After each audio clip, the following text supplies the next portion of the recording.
പ്രയാണത്തിലെ ഏറ്റർക്കങ്ങളെ മനസ്സിലാക്കാനുമുള്ള വ്യാഖ്യാനത്തിൻ്റെ ഒരു കഴിവ് കൂടി എം ഡിക്കുണ്ടായിരുന്നു. അത്തരത്തിൽ എം ഡി ഒരു സാമൂഹിക വിമർശകനായ അർത്ഥവത്തായിട്ടുള്ള സമൂഹ വ്യാഖ്യാനത്തിൻ്റെ എല്ലാ പാഠങ്ങളെയും സ്വായത്തമാക്കിയ വ്യാഖ്യാതാവാണെന്ന് പറയാൻ ഞാൻ ആഗ്രഹിക്കുന്നു. എം ഡി പ്രത്യക്ഷമായി ഏതെങ്കിലും രാഷ്ട്രീയ പാർട്ടിയുടെ ഭാഗമല്ല. പക്ഷെ അദ്ദേഹത്തിന് രാഷ്ട്രീയം ഉണ്ടായിരുന്നു. ആ രാഷ്ട്രീയം നീതിയുടെ,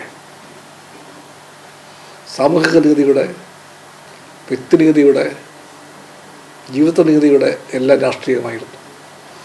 എം ടി എഴുത്തുകാരനാണ്, നോവലിസ്റ്റാണ്, തിരക്കഥാകൃത്താണ്, സംവിധായകനാണ്, സിനിമ തിരക്കഥാകൃത്താണ്, പത്രാധിപരാണ്. അതെല്ലാമായിരുന്നു. എം ഡിയുടെ ഈ വിയോഗവേളയിൽ വേദനിക്കുന്ന എല്ലാവരുടെയും കൂടെ കമ്മ്യൂണിസ്റ്റ് പാർട്ടിയും പങ്കുചേരുന്നു.